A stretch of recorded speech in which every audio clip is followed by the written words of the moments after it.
টাকা আর নারী আর মদ, ক্ষমতা, আমি নিজেকে ঈশ্বরের মতো মনে করতাম। আমি ভাবতাম যে আমি অন্যান্য মানুষদের থেকে উত্তম। সত্যি আমি ভাবতাম কোনো কিছুই আমাকে ছুঁতে পারবে না। আমি ভাবতাম আমার মধ্যে একটা গুরুত্ব রয়েছে। যত বয়স বাড়ছিল, যত উপরের দিকে যাচ্ছিলাম, ততই আমি আরও গুরুত্ব পাচ্ছি। আমি পৃথিবীর সব অর্থ পেয়ে যেতে পারি। আমার আশপাশে 10 জন নারী থাকতো। আমার পেছনে টাকার বড় স্তূপ থাকাই স্বাভাবিক। কিছুই আমাকে সুখী করছিল। আমার সম্পর্ক নষ্ট হয়ে গেছিল। সে চেয়েছিল আমি যেন ক্লাবে না যাই আর মদ্যপান না করি, বুঝলে। আর আর আমি সেখানে যেতেই থাকতাম স্বার্থপরদের মতো। সে আমাকে ছেড়ে চলে গেল আমার ছেলেকে নিয়ে। আমার বাবা মারা গেলেন, আমার বাবাকে হারালাম। আর সে বলল আল্লাহর জন্য। আর সেদিন জীবনে প্রথমবার কেউ মন থেকে আমাকে সাহায্য করতে চেয়েছে, কারণ তারা আমার ভালো করতে চেয়েছিল। এমন যে আমাকে কেন? আসসালামু আলাইকুম। দেশ এবং দেশের বাইরে থেকে যারা দেখছেন সবাইকে স্বাগত জানাচ্ছি। প্রিয়শক, আজকে খুবই ইমোশনাল একটি ভিডিও শেয়ার করব। প্রিয়শক, একজন খ্রিস্টানের মুসলিম হওয়ার গল্প শোনাবো, যে গল্প শুনলে আপনার গা শিউরে উঠবে। আপনি কোনোভাবেই আপনার চোখের পানিকে ধরে রাখতে পারবেন না। প্রিয়শক, ভিডিওটি পুরো দেখতে চলুন আমরা সরাসরি ভিডিও স্ক্রিনে চলে যাই, সেখানে বিস্তারিত দেখে আসি। ভিডিওটি খুবই গুরুত্বপূর্ণ হবে, অবশ্যই ধৈর্য সহকারে পুরো ভিডিওটি দেখবেন, তাহলে বিস্তারিত বুঝতে পারবেন। ভিডিও শেষে গুরুত্বপূর্ণ আলোচনা করব। টাকা আর নারী আর মদ, ক্ষমতা, আমি নিজেকে ঈশ্বরের মতো মনে করতাম। আমি ভাবতাম যে আমি অন্যান্য মানুষদের থেকে উত্তম। সত্যি আমি ভাবতাম কোনো কিছুই আমাকে ছুঁতে পারবে না। আমি ভাবতাম আমার মধ্যে একটা গুরুত্ব রয়েছে। যত বয়স বাড়ছিল, যত উপরের দিকে যাচ্ছিলাম, ততই আমি আরও গুরুত্ব পাচ্ছি। আমি পৃথিবীর সব অর্থ পেয়ে যেতে পারি। আমার আশপাশে 10 জন নারী থাকতো। আমার পেছনে টাকার বড় স্তূপ থাকাই স্বাভাবিক। কিছুই আমাকে সুখী করছিল। আমার সম্পর্ক নষ্ট হয়ে গেছিল। সে চেয়েছিল আমি যেন ক্লাবে না যাই আর মদ্যপান না করি, বুঝলে। আর আর আমি সেখানে যেতেই থাকতাম স্বার্থপরদের মতো। সে আমাকে ছেড়ে চলে গেল আমার ছেলেকে নিয়ে। আমার বাবা মারা গেলেন, আমার বাবাকে হারালাম, সবকিছু হারিয়ে ফেললাম। আমি বললাম পরের সপ্তাহে অ্যাভেঞ্জার্স 2 মুভিটা আসছে। আমরা মার্ভেল পছন্দ করি, ও মার্ভেল ভালোবাসত।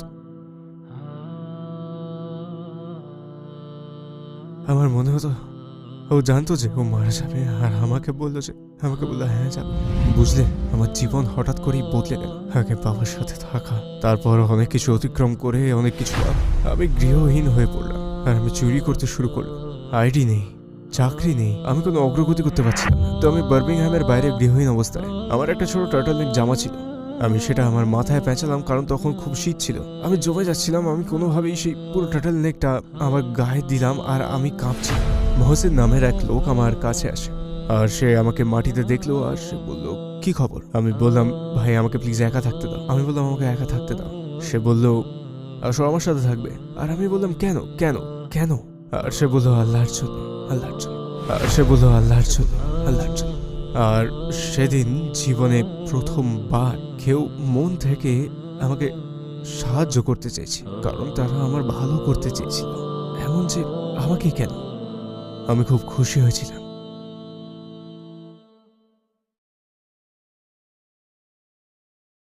আসসালামু আলাইকুম ভাই ইব্রাহিম। টুয়ার্ডস ইটার্নিটির হয়ে আমরা আপনাকে পেয়ে আনন্দিত। প্রথমেই জিজ্ঞেস করতে চাই, ইব্রাহিম ফাতিহকে আপনার জীবনের ব্যাপারে সংক্ষিপ্ত করে আমাদের বলবেন? ওয়ালাইকুম আসসালাম ওয়া রাহমাতুল্লাহি ওয়া বারাকাতুহু। আমার নাম ইব্রাহিম ফাতিহ। আগে সেটা জোসেফ জনসন ছিল।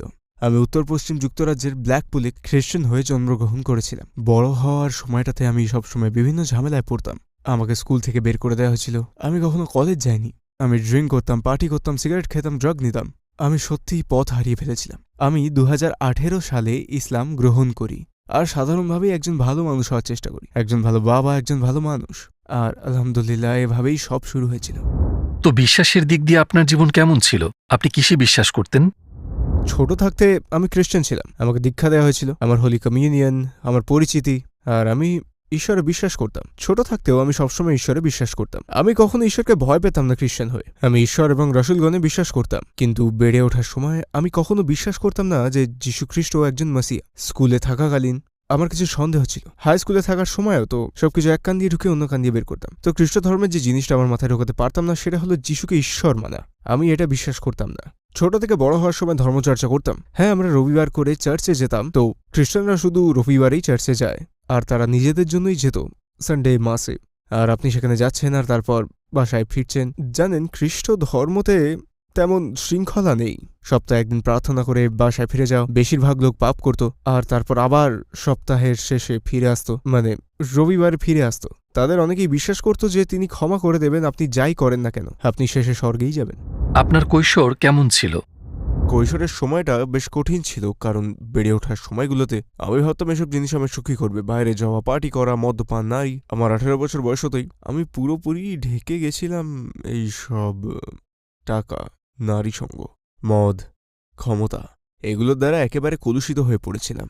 আর আমি ভাবতাম আমি অন্যদের থেকে উত্তম। সত্যি আমি ভাবতাম কোনো কিছুই আমি ছুঁতে পারবে না। আমি ভাবতাম আমার মধ্যে কোনো রকম গুরুত্ব আছে। আর এটা অনেক বড় ভুল ছিল। আমি নিজেকে ঘৃণা করতাম। আমি ভাবতাম এই জিনিসগুলো আমাকে সুখ এনে দেবে, কারণ আমি সুখী হতে পারছিলাম না। পৃথিবীর কিছুই আমাকে সুখী করছিল না। আমি কখনোই খুশি ছিলাম না। আমি পৃথিবীর সব টাকা পেতে পারতাম। আমার আশেপাশে 10 জন নারী থাকতো। আমার পেছনে টাকার একটা বড় স্তূপ থাকতো, তাও খুশি ছিলাম না। কিছুই আমাকে খুশি করছিল না। যাই করি না কেন, কিছুই আমাকে খুশি করছিল না। এবং যত বয়স বাড়ছিল, যত উপরের দিকে যাচ্ছিলাম, আমি ততই এসব পাচ্ছিলাম, আর ততই আমি অসুখী হচ্ছিলাম। এটা আরো খারাপ হয়ে গেল, কারণ আমি ভাবলাম যদি এসব আমাকে সুখী না করতে পারে, কোনো কিছুই পারবে না। আর আমার অবস্থা খারাপ ছিল, আমার অবস্থা চরম খারাপ ছিল। আমি হারিয়ে গিয়েছিলাম, আমার কোনো পথ প্রদর্শক নেই। আমি রাতে বেঘরে মদ পান করতাম। আমি খারাপ অবস্থায় থাকাকালে কেউ আমার পাশে ছিল না, কেউ আমার কাছে একজন বন্ধু হয়ে ছিল না। যারা ছিল তারা চাইতো আমিও যেন তাদের মতো হীনবোধ করি। আমরা সবাই হীনবোধ করি। আর আমি যেটাকে বন্ধুত্ব মনে করতাম সেটা আসলে বন্ধুত্বই ছিল না। আমি এখন তা জানি। আমার একটা ছেলে আছে, আমার সম্পর্ক নষ্ট হয়ে গিয়েছিল। সে চেয়েছিল আমি যেন ক্লাবে না যাই এবং মদ্যপান না করি। আর আমি যেতাম, আমি সেখানে যেতেই থাকতাম স্বার্থপরের মতো। সে আমাকে ছেড়ে চলে গেল, আমার ছেলেকে হারালাম, আমার বাবা মারা গেল, আমি আমার বাবাকে হারিয়ে ফেললাম, আমার সবকিছুই হারিয়ে গেল। জানেন, আমার বাবা আর ছেলে আমাকে সুখী রাখতেন, আর আমি ভাবতাম এসব বস্তুগত জিনিস আমাকে সুখী করবে। আপনি কি আমাদের সেসব মুহূর্তে নিয়ে যেতে পারবেন যখন আপনি আপনার বাবাকে হারিয়ে ফেলেছিলেন? টুয়ার্ডস ইটার্নিটির প্রয়োজন আপনার সহযোগিতা। আমরা একটি অলাভজনক প্রতিষ্ঠান যার প্রচেষ্টাই হচ্ছে ইসলামকে প্রচার করা সারা বিশ্বের প্রায় 10টি ভাষার মাধ্যমে। আন্তরিক সমর্থন এবং সহযোগিতার মাধ্যমে আপনি অন্যদের সাহায্য করতে পারেন ইসলামের পথে আনতে, হারাম ছেড়ে দিতে, ইবাদত শুরু করতে, পর্দা করতে, কোরআন পড়া শিখতে এবং আরও অনেক কিছু। প্রতিদিন মাত্র $1 দান করে আপনিও হতে পারেন এই মহৎ পরিকল্পনার সম্মানিত অংশীদার। ইনশাআল্লাহ। টুয়ার্ডস ইটার্নিটিতে দান করুন। আপনি কি আমাদের সেসব মুহূর্তে নিয়ে যেতে পারবেন যখন আপনি আপনার বাবাকে হারিয়ে ফেলেছিলেন? সেটা কিভাবে হয়েছিল? হ্যাঁ, তো আমার বয়স তখন 20 বছর, যখন আমার বাবা মারা যান। উনি হঠাৎই মারা যান। উনি আমার সবচেয়ে ভালো বন্ধু ছিলেন। আমি তখন আমার গার্লফ্রেন্ডের বাসায় ছিলাম। আর হ্যাঁ, আমি আমার গার্লফ্রেন্ডের বাসায় ছিলাম। আর আমার ছেলের বয়স তখন প্রায় 2 মাস ছিল। আমার বাবা ওনার বাসায় ছিলেন, আমার বোন সেখানেই থাকতো। সে আমাকে ফোন দিয়ে বলল বাবা পড়ে গিয়েছেন, উনি স্ট্রোক করেছেন, ওনার অর্ধেক চেহারা কাজ করছে না। তো ওনার অর্ধেক চেহারা যেন ঝুলে গিয়েছিল, আর সে খুবই চিন্তিত ছিল। আমি কিছুই ভাবিনি এসব নিয়ে। আমার বাবা নিজেই সবসময় হাসপাতালে যাওয়া আসা করতেন ডায়াবেটিসের জন্য, আর উনি নিজের খেয়াল তেমন রাখতেন না, মাঝে মাঝে ইঞ্জেকশন ভুলে যেতেন। আমি এসব কিছুই ভাবতাম না। এরপর আমি হাসপাতালে গেলাম, ওনাকে হাসপাতালে নেওয়া হয়েছে। তারা তাকে অজ্ঞান করার জন্য একটা অ্যানেস্থেশিয়া দিল। আমার মনে আছে তাকে নিয়ে আসা হয়েছিল। আমার সব ভাই বোনরা এসেছিল, আমরা 6 জন, সেটাই অনেক। তারপর উনি আমাদেরকে একটা রুমে ডেকে নিয়ে বললেন, আমি জানি না তোমাদের কিভাবে বলবো। আমার মাও একইভাবে মারা গিয়েছিলেন। আর আমি বললাম, কি বলতে চাইছো? বাবার ব্রেন হ্যামারেজ হয়েছিল। আমার মনে আছে সবাই তখনই কেঁদে দিয়েছিল, আর কি হয়েছে সেটা বুঝতে আমার সময় লাগছিল। মানে উনি হাসপাতালের বিছানায় ছিলেন। আর আমার মনে আছে আমার সব বোনদের পরদিন কাজ ছিল, আর তারা সবাই বাসায় চলে গেল, কারণ তাদের বাচ্চারা ছিল। আর আমি একা হাসপাতালে রয়ে গেলাম। আর আমি হাসপাতালের এদিক ওদিক পায়চারি করছিলাম সারা রাত। আর আমি বিছানায় ওনার কাছে ছিলাম, আর আমি শেষবার ওনার দিকে তাকালাম। আর আমি এ নিয়ে কখনো কখনো আফসোস করি, কারণ আমি তার সাথে থাকিনি। হ্যাঁ, আমি কখনো অতীতের দিকে তাকালে আমি তার চেহারা দেখতে পাই। তো আমি ভেবেছিলাম আমি ওনার সাথে সারা রাত থেকে একটা ভালো কাজ করছি, কিন্তু আমার মনে হলো আমি নিজেকে কষ্ট দিচ্ছি। ওই 24 ঘন্টাকে 1 বছরের সমান মনে হয়েছিল। আর উনি পরদিন সকালেই মারা যান, ফ্ল্যাট লাইন হয়ে গেছিল। ওনার কি জ্ঞান ছিল? না, শেষবার যখন আমি ওনাকে জ্ঞান থাকা অবস্থায় দেখেছি, আমরা বিচ্ছিন্ন হওয়া 2 সপ্তাহ আগে উনি ফোন করেছিলেন। আর উনি বললেন, আমি তোমাকে ভালোবাসি, তুমি জানো? আমি বললাম, হ্যাঁ হ্যাঁ হ্যাঁ। উনি বললেন, আমি চাই যে তুমি জেনে রাখো আমি তোমাকে অনেক ভালোবাসি। আমি বললাম, তুমি বলতেটা কি চাইছো? আর উনি বললেন, আমি তোমাকে নিয়ে গর্বিত, আমি তোমাকে নিয়ে গর্বিত, আর জানো আমার নাতিকে নিয়ে আমি গর্বিত। তারপর আমি বললাম, চুপ করো, কি বলতে চাইছো? আমি বললাম, পরের সপ্তাহে অ্যাভেঞ্জার্স 2 মুভি আসছে, আর আমরা মার্ভেল পছন্দ করি, উনি মার্ভেল ভালোবাসেন। আমার মনে হয় উনি জানতেন যে উনি মারা যাবেন, আর উনি আমাকে বলেছিলেন, হ্যাঁ, উনি যে মারা যাবেন সেটা কোনো লক্ষণ ছাড়াই ওনার মনে হয়েছিল। ওনার মনে হয়েছিল ওনার আমার মনে হয় উনি ডাক্তারের কাছে গিয়েছিলেন কিছু সপ্তাহ আগে। উনি জানতে পেরে আমাদের বলতে চাননি। মানে পৃথিবীর মুখোমুখি হতে আমি মোটেও প্রস্তুত ছিলাম না। উনি যখন চলে গেলেন, আমার বয়স তখন 20 বছর ছিল, কিন্তু আমার মাথার ভেতর থেকে আমি তখনও 16 বছর বয়সে। উনি মারা যাওয়ার পর অনেক কষ্ট করেছি। আমি জানতাম না কিভাবে বাঁচতে হয়, আমি জানতাম না কিভাবে মর্গেজ দিতে হয়, ভাড়া দিতে হয়। এই জন্য আমি বলেছি আমি বন্ধুদের সাথে বাইরে যেতাম, তারপর নানান ঝামেলায় জড়াতাম। বুঝলেন, আমি গৃহহীন হয়ে পড়েছিলাম আর চুরি করা শুরু করলাম। অবশ্য লোকজন আসসালামু আলাইকুম প্রিয় ভাই ও বোনেরা, আমরা দেখেছি যে আমাদের দর্শকদের 80% মানুষজন আমাদের চ্যানেলে সাবস্ক্রাইব করেননি। আপনারা যেমনটি জানেন, আমরা একটি অলাভজনক প্রতিষ্ঠান আর আমরা আমাদের কোনো ভিডিওতে বিজ্ঞাপন চালাই না। টুয়ার্ডস ইটার্নিটি শুধু একটি ইউটিউব চ্যানেলই না, এটি একটি মাদ্রাসাও। এখানে আমরা চেষ্টা করি নিজেদের এবং যুব সমাজকে ইসলামী শিক্ষা দেওয়ার। আমাদের লক্ষ্যই হলো শুধু সত্যকে প্রচার করা। কাজটা ছোট হতে পারে, কিন্তু ইনশাআল্লাহ অনেকের জন্য এটি পথ চলার সহায়ক হবে। এখন সাবস্ক্রাইব বাটনে ক্লিক করুন এবং একসাথে পথ চলি অনন্তকালের দিকে। উনি মারা যাওয়ার পর অনেক কষ্ট করেছি। আমি জানতাম না কিভাবে বাঁচতে হয়, আমি জানতাম না কিভাবে মর্গেজ দিতে হয়, ভাড়া দিতে হয়। এই জন্য আমি বলেছি আমি বন্ধুদের সাথে বাইরে যেতাম, তারপর নানান ঝামেলায় জড়াতাম। বুঝলেন, আমি গৃহহীন হয়ে পড়েছিলাম আর চুরি করা শুরু করলাম। অবশ্য লোকজন বা দোকান থেকে নয়, কিন্তু মানে আমি কিছু জায়গায় যেতাম, হ্যারার্স বা এমন কোনো জায়গা যেখানে একজন ধনকুবের ছাড়া কারোর কিছু যায় আসবে না। আমার পাসপোর্ট ছিল না, আমার তখন ব্যাংক অ্যাকাউন্ট ছিল না, আর আমার নিজের দেশের কোনো আইডি ছিল না। তো আমি সিস্টেমে আটকে গিয়েছিলাম। আইডি নেই, চাকরি নেই, আমি কোনোভাবেই আগাতে পারছিলাম না। তারপর আমার ব্যাংক অ্যাকাউন্ট খোলার মতো টাকাও ছিল না। আমার টাকা রাখার জন্য অ্যাকাউন্ট যেহেতু ছিল না, এইসব কাজ করতে হয়েছিল যেগুলো আমি করতে চাইনি। তারপর তারা আমাকে হস্টেলে রাখলো। আর হস্টেল এমন একটা জায়গা যেখানে সব মানুষদের রাখা হয় যাদের থাকার জায়গা নেই বা কারাগার থেকে বের হয়েছে। তবে আমার মনে আছে তারা আমাকে উইলিয়াম বুথে রেখেছিল, হোল সিটিতে। আপনি বাড়ি ছেড়ে দিয়েছিলেন কেন? আপনার কি বাড়ি ছিল না? কারণ ওটাতে মর্গেজ ছিল। বাড়িটা মর্গেজ করা ছিল আর ওটা বিক্রি হয়ে গেল, সত্যি। আর উনি যখন মারা গেলেন আমি দেনায় পড়লাম। আমাদের ওপরে আসলে 5,000 পাউন্ডের দেনা এসে পড়েছিল। বাবা এক জায়গা থেকে টাকা নিয়েছিলেন, তো আমাদের সবাইকে সেটা পরিশোধ করতে হয়। তো আপনার বাড়িটা বিক্রি হয়ে গেল? হ্যাঁ, 1 সপ্তাহের মধ্যেই বিক্রি হয়ে যায়। হ্যাঁ। আর তারপর আপনি গৃহহীন হয়ে পড়লেন? আমার পরিবারের অন্যদের নিজেদের বাড়ি ছিল, আমি বাবার সাথে থাকতাম, আর তাদের বয়ফ্রেন্ড ছিল, সন্তান ছিল এবং অহংকার আর অভিমান ছিল। আমি তার মধ্যে জড়াতে চাইনি, আমি আমার কোনো বোনের ঘাড়ে পড়তে চাইনি, তাই আমি নিজেরটা নিজেই দেখার চেষ্টা করেছি। আর তারা আমাকে উইলি বুথে ফেলে চলে গেল। ওটা একটা খারাপ জায়গা ছিল, আর আমি হোস্টেল থেকে হোস্টেলে বদল হচ্ছিলাম, বুঝলে। আর সেখান থেকেই আমার অবনতি শুরু হলো, কারণ আমি সেখানে নানান রকম মানুষের সাথে সময় কাটাতে শুরু করলাম, বুঝলে। আর আমার জীবন হঠাৎই বদলে গেল। বাবার সাথে থাকা থেকে সেসবের মধ্যে দিয়ে যাওয়া, এসব করা। তারপর আবার আমি ক্লাবে যাওয়া শুরু করলাম, কারণ আমি সেখান থেকে বের হতে চেয়েছিলাম। আর ব্যাংক অ্যাকাউন্ট আর আইডি নিতে চেয়েছিলাম, যেমনটা আমি নিলামও। তো আমি তখন মদ্যপান করতাম না। আমার বাবা মারা যাওয়ার পর আমি মদ পান করতে শুরু করেছিলাম, কারণ আমি ক্লান্ত ও অসুস্থ হতে ক্লান্ত হয়ে গেছিলাম।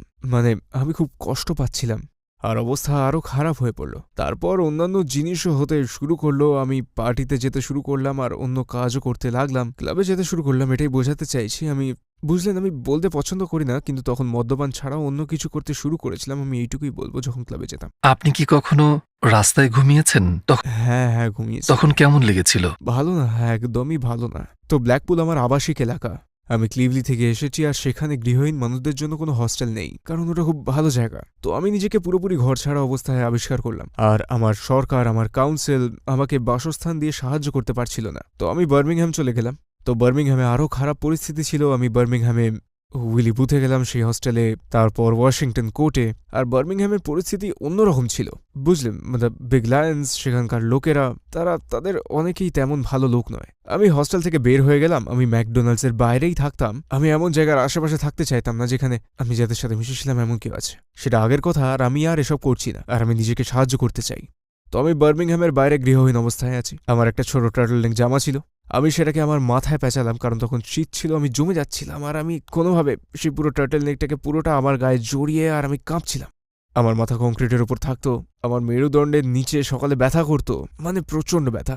আর আমি ম্যাকডোনাল্ডসের বাইরে বার্মিংহামের বুলরিংয়ের ভেতরে তখন মহসিন নামের এক লোক আমার কাছে আসলো। সে একজন পাকিস্তানি মুসলিম ছিল, আর সে আমাকে মাটিতে দেখলো। তারপর জিজ্ঞেস করলো, কি খবর? আমি বললাম, ভাই প্লিজ আমাকে একা থাকতে দাও। আমি বললাম, একা থাকতে দাও, বুঝলে। সে বললো, না না না না না না না না। আমি বললাম, তোমার এখানে থাকা উচিত না। সে আমার দিকে তাকালো, তারপর বললো, কি করছো তুমি? আর তারপর আমি তাকে আমার বাবার গল্প বললাম, মানে বাড়ির কথা বললাম। আর আলহামদুলিল্লাহ সে বলল, আসো আমার সাথে থাকবে। আর আমি বললাম আমি তোমাকে ঠিকমতো চিনি না। আমি বললাম তোমার নিজের বাড়ি থাকতে পারে। সে বলল আমার একটা বাড়ি আছে, আমরা অনেক গৃহহীন মানুষদের সাহায্য করে থাকি। একটা বাড়ি আছে আর তারা অভাবী লোকদের এক একটা ঘরে রাখে। সেখানে একটা খালি ঘর ছিল যেখানে কেউ ছিল না, আর সে আমাকে সেটা থাকতে দিচ্ছিল। আর আমি বললাম কেন কেন কেন? আর সে বলল আল্লাহর জন্য, আল্লাহর জন্য। আর সে যখন এটা বলল আমার মুখে একটা হাসি ফুটল। আর আমি তখনও বুঝিনি, কারণ আমি সারা জীবন এমন মানুষদের সাথে ছিলাম তারা কখনো কিছুই করতো না। যদি না তার বদলে কিছু পেত, তারা কখনোই দয়া করে নিজের থেকে কিছু করতো না। এটা অসম্ভব ভালো লেগেছিল আমার। আর সেটা আমার জীবনে প্রথমবার কেউ মন থেকে আমাকে সাহায্য করতে চাইছে। তো বুঝতে পারছো, এটা ওরা করছে কারণ তারা আমার ভালো চায়। তারপর কি হয়েছিল যার কারণে আপনি ইসলামের দিকে পদক্ষেপ গ্রহণ করলেন? হ্যাঁ, তো আমি ইসলামের ব্যাপারে বেশি কিছু জানতাম না। হাই স্কুলে থাকতে কনস্ট্যান্টিনোপলের ব্যাপারে পড়াশোনা করেছিলাম। আমার ভাই মহসিন আমার সেখানে থাকার 1 মাসে ইসলামের কোনো ব্যাপারে কথাই বলেনি। লোকে বলবে আমাকে গ্রুম করা হয়েছে, মানে আমাকে চাপ দেওয়া হয়েছে বা কান ভরানো হয়েছে যাতে আমি ইসলাম গ্রহণ করি, বা মানুষ ভাববে যে তুমি কারাগারে ছিলে। মানে এটা বলছি যে এটা খুবই খারাপ। কিন্তু সেই ভাইরা তারা শুধু আমাকে তুলে আমার পুনর্গঠন করছিল, আর তারা আমাকে একটা মানুষ হিসেবে নির্মাণ করছিল। কুরআনের ব্যাপারে ওরা কিচ্ছু বলেনি, আমি শপথ করে বলতে পারি এটা। ওয়াল্লাহি তারা একবারও এর কথা তোলেনি। তারা শুধু আমাকে উঠতে সাহায্য করছে আর আমাকে জিমে পাঠিয়েছে, বুঝলে, এমন কিছু। কারণ তারা আমাকে এমন একটা অবস্থায় পেয়েছে, মানে আমি মানসিকভাবে সবসময় শক্ত ছিলাম, কিন্তু তখন আমি ভেঙে পড়েছিলাম, টুকরো টুকরো হয়ে গেছিলাম। তো জিমে পাঠানোর ফলে আমার আত্মবিশ্বাস বেড়ে গিয়েছিল সত্যি। তারপর সেই ভাইরা আস্তে আস্তে আমাকে বার্মিংহামের বাইরে নিয়ে যেতে শুরু করলো। আমি হজ হেল হ্যান্ডসওয়ার্থে গিয়েছিলাম। আর সেই ভাইরা যেন তারা আমাকে চেনে। আমি তখনও মুসলিম ছিলাম না, তাও আমাকে ভাই বলে রাখতো, কোলাগুলি করতো আমার সাথে, যেন আমি একটা পরিবার পেয়ে গেছি। আর মার্শাল্লাহ ব্যাপারটা খুব চমৎকার, খুব সুন্দর ছিল। আমি সারা জীবন চেয়েছিলাম কেউ আমায় জড়িয়ে ধরুক, বুঝলে। তারপর আমি সেটা ইসলামে পাই। আর সেই ভাইয়েরা আমাকে সত্যি ইসলামের দিকে আকৃষ্ট করেছিল। আমি সেই ভ্রাতৃত্ববোধ সেই মুসলিম কমিউনিটি ছাড়া কোথাও পাইনি। আমি আমার কোনো বন্ধুকে বিশ্বাস করতাম না। আমার বন্ধুরা প্রায় সবসময় আমাকে দিয়ে খারাপ কাজ করানোর চেষ্টা করত। ভুল বুঝবে না, মুসলিমরা পারফেক্ট নন, কিন্তু বেশিরভাগই বুঝলেন আল্লাহকে ভয় পায়। আমরা ধর্মের ব্যাপারে কথা বলতে শুরু করলাম। আর আমার বিতর্ক খুব পছন্দ, সেটা ধার্মিক হোক কি দার্শনিক। আমি বিতর্ক করতে ভালোবাসি এমনভাবে যে মানুষের পক্ষে বোঝা মুশকিল, যে কোনো বিষয়েই হোক। আমরা খ্রিস্ট ধর্ম নিয়ে কথা বলেছিলাম, আমরা ধর্ম নিয়ে কথা বলেছিলাম। মনে হতো ওটা আমাদের ছোট্ট স্পিকার্স কর্নার। আর তারা আমাকে আলী দাওয়া, হামজাজ ড্যান, মোহাম্মদ হিজাব দেখার জন্য বলতে শুরু করেছিল। আমি তাদেরকে বলতে চেষ্টা করেছিলাম যে কেন বাইবেল সত্য, আর আমি কিছু বলতে পারছিলাম না। আর আলহামদুলিল্লাহ আমি কিচ্ছুই আপনি কি বাইবেলকে ডিফেন্ড করতে চাইছিলেন? আমি সেটা চেষ্টা করছিলাম না, কিন্তু তারা আমাকে কুরআন বোঝানোর চেষ্টা করছিল। আর সেই সময় আমি বাইবেলের পক্ষে বলার চেষ্টা করছিলাম, কারণ তখনও আমি খ্রিস্টান ছিলাম, কিন্তু আমি কিছুই বলতে পারছিলাম না। তারা যা বলছিল আমি সব মেনে নিচ্ছিলাম। ইসলামের আগে আমি জানতাম না যে আমরা একই প্রতিপালককে বিশ্বাস করি। আমি জানতাম না যে আমরা একই রাসূলে বিশ্বাস করি। সত্যি আমি ভেবেছিলাম তারা অন্য কিছু বিশ্বাস করে। আর যখন আমি দাওয়া দেখতে শুরু করলাম, সবকিছু আমার কাছে পরিষ্কার হতে শুরু করলো। আর বুঝলেন, মাশাআল্লাহ, এটা খুব সুন্দর অনুভূতি ছিল যে আমরা সবাই একই রাসূলে বিশ্বাস করি। আমি খুব আশ্চর্য আর চমৎকৃত হয়েছিলাম যে এই জিনিসটা কিভাবে আমার জীবনে গোপন করা হয়েছিল। আমি কিভাবে এর ব্যাপারে জানতাম না। আর আমার পুরো জীবনে আমাকে মিথ্যে বলা হয়েছে। আল্লাহর শপথ, আমি সারা জীবন মিথ্যে শুনেছি। মানে সোশ্যাল মিডিয়া আর বিভিন্ন প্রচারণা থেকে অন্য লোকজন যা বলেছে তা শুনে আমি খুব অজ্ঞ আর পথভ্রষ্ট ছিলাম। আর আমি তা ঠিক করা নিয়ত করতে শুরু করলাম। আর আমি কোরআনে সত্য খুঁজে পেয়েছি একটাই কারণ, কেবল একটা কারণের জন্য। এখানেই আমি কোরআনের সত্যটা খুঁজে পেয়েছি, যেখানে বলতে পেরেছি হ্যাঁ এটা আসল, এটা সত্য। কোরআন হেফাজ করা। কেউ যদি কোরআন বদলানোর চেষ্টা করে, মুসলিমরা জানতে পারবে। আপনি একজন খ্রিস্টানকে ধরুন আর ওকে বলুন বাইবেলের একটা পৃষ্ঠা পড়ে শোনাও, মানে আপনি জানেন ওরা সেটা করতে পারবে না। এই ভালোবাসা আর আবেগই আল্লাহর বাণী সত্যিকারের রক্ষী, সেটাও হাফিজদের মাধ্যমেই। আর ব্যক্তিগতভাবে আমার ক্ষেত্রে হাফিজরাই আমাকে প্রমাণ দিয়েছে যে এই লোকেরা এই বাণী, এই কিতাবকে এতটাই ভালোবাসে, তারা সেটা মুখস্থ করেন এবং এতেই জীবন উৎসর্গ করে দেন, বুঝলেন। আর এটা আমার জন্য এটাই সবচেয়ে বড় সত্যতা। আমি অন্যান্য ভাইদের সাথে দেখা করলাম আর দাওয়া দেখতে শুরু করলাম। আর তারপর আমি শিখতে শুরু করলাম, মসজিদে গিয়ে নামাজ শিখতে শুরু করলাম। আর হ্যাঁ, মুসলিম হওয়ার আগে আমি দেখতে চেয়েছিলাম, আমি অনুভব করতে চেয়েছিলাম, মানে আগ্রহী ছিলাম। আমি মসজিদ যাওয়ার জন্য মুসলিম হতে হয় না, সবাই যেতে পারে। আপনি খ্রিস্টান হতে পারেন, যে কেউ যেতে পারে, কোনো সমস্যা নেই, আলহামদুলিল্লাহ। আর আমি শুধু দেখতে চেয়েছিলাম। আমি প্রথম যখন মসজিদে গেলাম বেশ নার্ভাস ছিলাম, ভয়ও পাচ্ছিলাম। আমি নার্ভাস ছিলাম কারণ আমার মনে হচ্ছিল তারা আমাকে মেনে নেবে না। আর যখন সেখানে গেলাম, লোকজন এলো, কোলাগুলি করলো, মাথায় চুমু দিল, আর তারা শুধু জোরে ধরে বলল সালাম।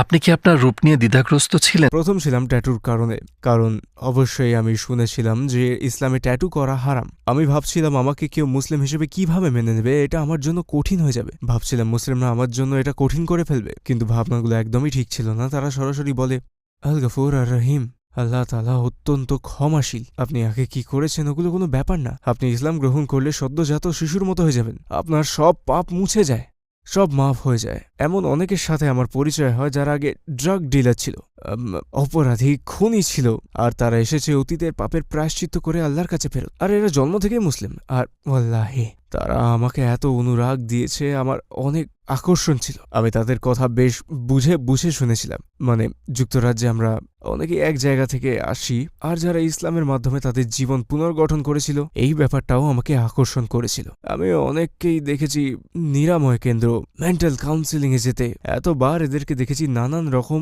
নিরাময় পদ্ধতি প্রয়োগ করতে। সেটা মানসিক স্বাস্থ্য হোক কি মাদক হোক, আসক্তি হোক, কোনোটাই কাজ করে না। আমি আমার ব্যক্তিগত অভিজ্ঞতা থেকে বলছি, ইসলামী নিরাময়ের একমাত্র প্রমাণিত পন্থা যেটা আমি দেখেছি, যেটা একটা মানুষকে পাল্টায়, অন্ধকার থেকে তুলে আনে, আর সত্য অর্থে অন্তর থেকে বদলে ফেলে, আর অন্তরকে ভালোবাসা দিয়ে পরিপূর্ণ করে। আর ওয়াল্লাহি আলহামদুলিল্লাহ আমি এমনটা আগে কখনো দেখিনি। আর ওগুলো মাশাল্লাহ আমি এগুলো কখনো দেখিনি। এটা আমাকে অনেক মুগ্ধ করেছিল। এবার আমি ডক্টর জাকির নায়েকের ভিডিও দেখছি, আমি আমার টুপি পরছি, জুব্বা পরছি, আমি তখনও মুসলিম হইনি। আমি মৌলা ইয়াস আলী ওয়াসালিম শুনছি, আমি চেষ্টা করছি সব শোনার। আলহামদুলিল্লাহ একদিন বললাম মহসেন, তার একটা ছেলে ছিল জাকারিয়া, আমি বললাম আমি শাহাদা নিতে চাই, আমি মুসলিম হতে চাই।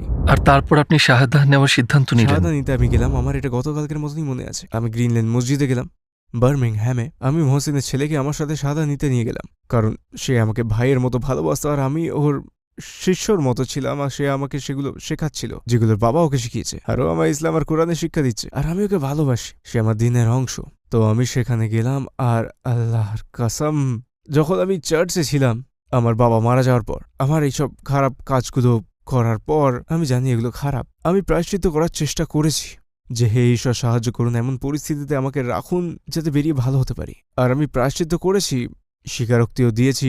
আমি একবার স্বীকারোক্তি দিয়েছি, আর আমার পাশের বাক্সে বসে থাকা লোকটিকে সব বলেছি, আর আমি ভেবেছি এটা ঠিক না, এটা ঠিক না। আমার মনে হচ্ছিল ঈশ্বর আমাকে ক্ষমা করেননি, আমি ঈশ্বরকে অনুভব করতেই পাচ্ছিলাম না সেইখানে। আর যখন আমি শাহাদা পড়লাম, আশহাদু আল্লা ইলাহা ইল্লাল্লাহ ওয়া আশহাদু আন্না মুহাম্মাদুর রাসূলুল্লাহ, আমার মনে হলো আমায় ক্ষমা করা হয়েছে। আমি খুব প্রশান্তি পেয়েছি। যখন সেটা পড়লাম নিজেকে সদ্যজাত শিশুর মতো মনে হয়েছিল, খুব আনন্দ পেয়েছিলাম। মাশাল্লাহ এত ভালোবাসা আর ভাইয়ের এত কোলাকুলি পেয়েছিলাম। আর সবচেয়ে বড় ব্যাপার যেটা আমার মনে হলো, আমাকে মাফ করা হয়েছে, আর আমি সেটাই খুঁজে বেড়াচ্ছিলাম। মনে হচ্ছিল আমাকে মাফ করা হয়েছে, আমি নতুন করে শুরু করতে পারি। আমার অতীত আমাকে পেছন এসে তাড়া করবে না, আর কষ্ট দেবে না, আর আমাকে কখনো আর ভোগাবে না, কারণ আলহামদুলিল্লাহ আল্লাহ তাআলা অত্যন্ত ক্ষমাশীল, পরম করুণাময়। আপনার পরিবার এবং কাছের মানুষেরা আপনার ধর্মান্তরে কেমন প্রতিক্রিয়া দিয়েছেন? প্রথমে মা ফোন করেছিলেন, আর আমার বোন ফোন করেছিল। তারা ভেবেছিল আমি জঙ্গি হয়ে যাব। উনি বোঝেননি, তো প্রথমে তিনি সাপোর্ট করেননি, খারাপভাবে নয়। আমার বোনও একই প্রতিক্রিয়া দিয়েছিল। তবে এখন তারা সবাই আমাকে অনুপ্রেরণা দিচ্ছে, আর আমার মা বলেছেন উনি আমাকে নিয়ে গর্বিত। আর মাশাআল্লাহ এটাই তো আমি চেয়েছিলাম। আপনি জানেন না কত ভালো লাগে যখন আপনার মা আপনাকে নিয়ে গর্বিত হয়, আপনার পরিবার আপনার সাথে থাকতে চায়। ওই জন্যই বলি আলহামদুলিল্লাহ, ইসলাম ও কোরআনের মাধ্যমেই আমি আমার পরিবারকে ফিরে পেয়েছি, আর তারা আমাকে ভালোবাসে। মানুষের আপনার ট্যাটুর প্রতি প্রতিক্রিয়া কেমন ছিল আপনার মুসলিম হওয়ার পর? মানে মিশ্র প্রতিক্রিয়া ছিল। এখন বেশিরভাগ মানুষই আল গফুর আর রহিম খুব ভালোভাবে উপলব্ধি করেছে, আর কোরআনের ভালো জ্ঞান আছে, আর আল্লাহ তাআলার গুণাবলী সম্পর্কেও জ্ঞান আছে ওদের। আল হাকাম হলেন শ্রেষ্ঠ বিচারক, অন্য কেউ সেটা পারে না। কিন্তু যখন আমি উমরা করতে চাই, কিছু অ্যান্টি আছেন, আর আমি বলে উঠি আন্টি আমি দুঃখিত, আস্তাগফিরুল্লাহ। কিছু আঙ্কেল আছেন যারা, তবে কিছু আঙ্কেল আন্টি আছেন যারা এমন করেন। কিন্তু আমি যখন বলি আমি একজন ধর্মান্তর, তারা বলে মাশাল্লাহ জাযাকাল্লাহ খায়র। আমি বলি দেখুন, আমি ধর্মান্তর বলি, আপনাদের এমন করা উচিত না। জন্মসূত্রে মুসলিমরা ভুল করতে পারে, সত্যি। আমি বলি আল হাকাম। মুসলিম হওয়ার পর আপনার পুরনো অভ্যাসগুলো ছেড়ে দেওয়া কি কঠিন ছিল? আপনার কি মনে হয় একজন ব্যক্তি যদি মুসলিম হতে চায় তাহলে তার জীবনের খারাপ জিনিসগুলো না ছাড়ার আগে সেটা করা উচিত? তো ধর্মান্তর বা চর্চা করেন না এমন মুসলিম যারা দিনে ফিরে আসতে চান, ছোট ছোট পদক্ষেপ নিন। ওভাবে জিনিসপত্র ভাববেন না। আপনারা চলতে চলতে শিখে যাবেন। আপনাকে চেষ্টা করার জন্য দ্বিগুণ স্বভাব দেওয়া হবে, তো হ্যাঁ 100%। আর আমার ক্ষেত্রে আমার জীবনযাত্রায় বিশাল পরিবর্তন এসেছিল। 2 বছর সময়ও লেগেছিল, বছর 2 সময় লেগে গিয়েছিল আমার সবকিছু মানিয়ে নিতে। অনেক কিছু করতে, যেমন সুন্নাহ, গান বাজনা, অনেক ছোট ছোট জিনিস রয়েছে বুঝলে। তবে নিজের ওপর কঠোর হবেন না একদম। মন থেকে করতে হবে শুধু, আর ধীরে ধীরে অল্প অল্প করে আপনি সেখানে পৌঁছতে পারবেন। মুমিন বা বিশ্বাসী হওয়ার অনেক ধাপ আছে, তো এটা আপনার উপর নির্ভর করে আপনি কোথায় থাকতে চান। সবার একটা স্তর আছে, বুঝলেন? সেটা অর্জন করা সহজ। আপনি 5 ওয়াক্ত সালাত আদায় করুন, তারপর আপনি আপনার কাজ করুন, আর আলহামদুলিল্লাহ আপনি বলতে পারেন আপনি অনেক ভালো কাজ করেছেন। আমি জান্নাতে যাবো ইনশাল্লাহ। আমার এক বন্ধু বলেছে যে আমাদের কেউই ভালো কাজের ভিত্তিতে জান্নাতে যাবে না, কেবল আল্লাহর করুণার মাধ্যমে যাবে। আমরা যতই হযরত মুহাম্মদ সাল্লাল্লাহু আলাইহি ওয়াসাল্লামকে যত বেশি ভালোবাসবো, আমরা সময়ের সাথে সাথে ততই ভালো মানুষ হিসেবে গড়ে উঠব। তবে তার জন্য সময় লাগবে। তো আমি এটাই বলবো, আপনার যদি ট্যাটুও থেকে থাকে, ইসলাম সবার জন্য, এটা তাদের জন্য যাদের এটা দরকার। আপনি যেখান থেকে আসুন না কেন, আপনি অতীতে কি করেছেন সেটাও ব্যাপার না। আপনি যদি মদ্যপান করে থাকেন বা অন্য কিছু, নামাজ পড়ে বলুন আস্তাগফিরুল্লাহ। আর আপনি যদি জান্নাত চান, আপনি যদি আখিরাতে ভালো পরিণতি চান, আর আপনি এসব গ্রহণ করছেন, তো জেনে রাখুন ইসলাম কোনো ছেলে খেলা নয়। তো আমরা যখন সালাহ আদায় করবো আর যত আমরা কোরআন পাঠ করব, ততই আমরা রবের প্রেমে পড়বো আর আল্লাহর জন্য এসব করতে চাইবো। তো আপনি যদি মদ পান করে থাকেন, চিন্তা করবেন না, আমি নিশ্চিত আল্লাহ তাআলা আমাদের পথ দেখাবেন ইনশাল্লাহ। আপনি কি কোনো অসাধারণ ঘটনার সম্মুখীন হয়েছেন যখন আপনার মনে হয়েছিল যে আপনার সাথে আল্লাহর একটা বিশেষ সম্পর্ক রয়েছে? একটা অসাধারণ ঘটনা হলো, গত বছর আমি খুব একাকী বোধ করছিলাম। আমি হল সিটিতে ছিলাম তখন, আর আমি হালের একটা মসজিদে যাওয়া শুরু করলাম। আর তখন আমি টিকটকে একটা ভিডিও বানালাম যে আমি একজন মুসলিম, প্রায় 1 বছর আগে এই সময়, প্রায় 9 মাস আগে। তারপর আমার মনে আছে আমি ঘুম থেকে উঠেছি আর দেখছি টিকটকে 1 লক্ষ ফলোয়ার পেয়েছি আমি। আর তারপর ওটা ভাইরাল হয়ে গেল, আর আমার মনে হলো আমি কত ভালোবাসা পেয়েছি, মনে হলো পৃথিবী যেন উন্মুক্ত হয়ে গেছে। আর আমি তখনও ভয় পাচ্ছিলাম যে মানুষ আমাকে মেনে নেবে না। আর আমি চেয়েছিলাম যে চেষ্টা করে দেখতে, আমি ইসলামের ব্যাপারে বেশ অনুরাগী, আমি চেষ্টা করে দেখতে চেয়েছিলাম আর অন্যদেরও দেখাতে চেয়েছিলাম যে ইসলাম শান্তির ধর্ম। আমি অনলাইন আসার সময় থেকে হাজার হাজার মানুষ আমাকে অভিবাদন জানিয়েছেন আমার ট্যাটুর ব্যাপারে, আর এটা আমার মনে আরো শক্তি জুগিয়েছে আর অন্তরে শান্তি দিয়েছে। আর তখন থেকে 1000-এরও বেশি মানুষ আমাকে মেইল করে বলেছে যে তারা শাহাদা নিয়েছে কারণ আমি ভিডিওগুলো বানিয়েছি আর তাদের দেখিয়েছি যে ইসলাম কত শান্তিপূর্ণ। তারপর সেটা লাইভ আর সরাসরি দেখেছি যে এটা তাদের সাহায্য করছে। যখন থেকে আমি প্রথম ভিডিওটি বানিয়েছি, 1000-এরও বেশি মানুষ আমার সোশ্যাল মিডিয়াতে আমায় মেসেজ করেছে যারা অমুসলিম, যারা শাহাদা নিয়েছেন বা কোরআন কিনেছেন আর ইসলামের ব্যাপারে শিখছেন। তারা চেয়েছে যেন আমি তাদের শেখাই, তো আমি তাদের রিভার্স সার্ভারের মাধ্যমে শিখিয়েছি। আমি চাই আল্লাহ তাআলা তাদের রক্ষা করুন, আর আমার যদি তাদের জন্য কোনো দায়িত্ব থাকে আমি তাদের জন্য থাকার চেষ্টা করব। ইনশাল্লাহ আমি থাকব। আপনি তো অনেকবার উমরা করতে গিয়েছেন, কিন্তু প্রথমবার যখন গিয়েছিলেন তখন কোন জিনিসটি আপনাকে সবচেয়ে বেশি প্রভাবিত করেছিল এবং কেন? আমি যখন মসজিদ আল হারামে গেলাম, অনেক মানুষ এক জায়গায়, বিভিন্ন জাতির, বিভিন্ন বর্ণের, বিভিন্ন দেশের, আর আমি জানতাম এটাই উত্তর। সকল লোকেরা এখানে তীর্থে এসেছেন আল্লাহর কাছে। ভ্যাটিকানের মতো নয় যেখানে মানুষ পোপকে শুধু দেখতে যায়, বা তারা আল্লাহর কাছে এসেছেন, তারা সত্যিকারের বিশ্বাসী। আর এটা একটা নিরাময় বর্ণবাদের এটা উত্তর, এটা বিশ্ব শান্তি। আর এটা আমার জন্য বড় মুহূর্ত ছিল। ইসলাম সব কিছুরই নিরাময়, সকল সমস্যারই ইসলাম সমাধান। এটা পথ নির্দেশক, জীবনের একটা পথ। আমার এক ভাই আনাসকে মনে আছে, আমি তাকে ভালোবাসি, সে দাগেস্তানের। সে আমাকে মাকারের একটা সুইস হোটেল থেকে ফোন করত আর ফোনে আমাকে কাবা শরীফ দেখাতো যে এই যে কাবা, আমি তোমার জন্য দোয়া করেছি, আমি তোমার জন্য উমরা করব। আমার মনে আছে সে আমাকে প্রথমে মদিনাতে নিয়ে গেছিল, তো আমরা উল্টো হিজরত করেছিলাম, আমরা মসজিদ আল নববীতে গিয়েছিলাম। তারপর মদিনার নিয়ত করে পুরো পথ ড্রাইভ করে গিয়েছি, আর সেই যাত্রাটাই আমি কোনোদিনও ভুলব না। এই এত জায়গায় যাওয়া, পথে পথে এত থামা, আরও অনেক কিছু, আমরা বিভিন্ন বিষয়ে কথা বলতাম। সে আমাকে বলেছে কিভাবে সিজদা করতে হয়, আর ওটা খুব অন্যরকম ছিল। প্রথমবার মনে হয়েছিল যে আমাকেই কেন, আমি অনেক খুশি হয়েছিলাম।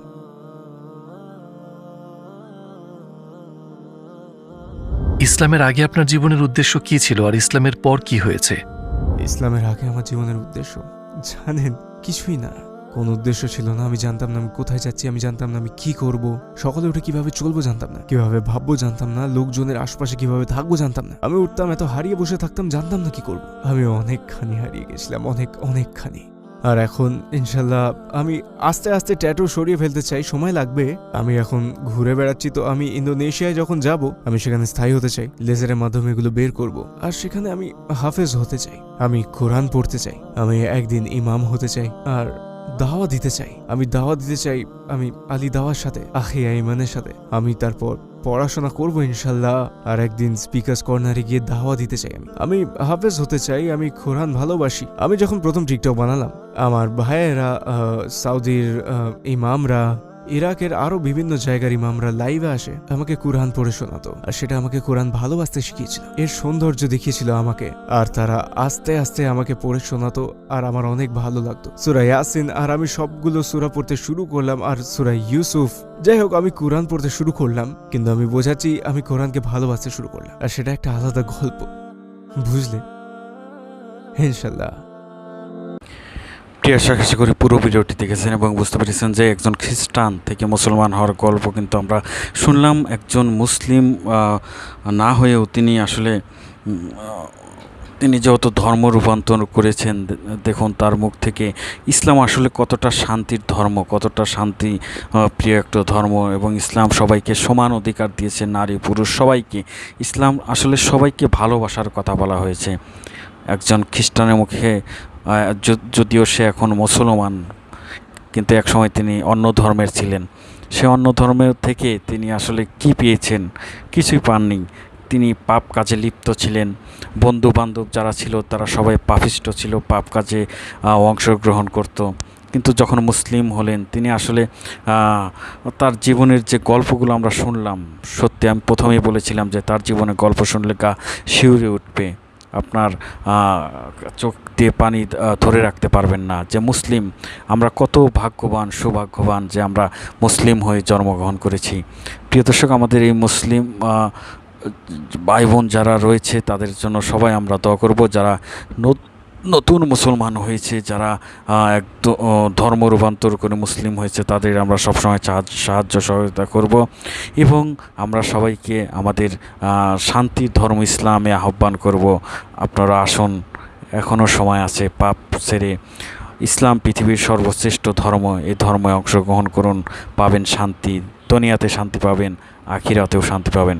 সবাই ভালো থাকবেন, সুস্থ থাকবেন। ভিডিওটি শেষ করছি। আসসালামু আলাইকুম।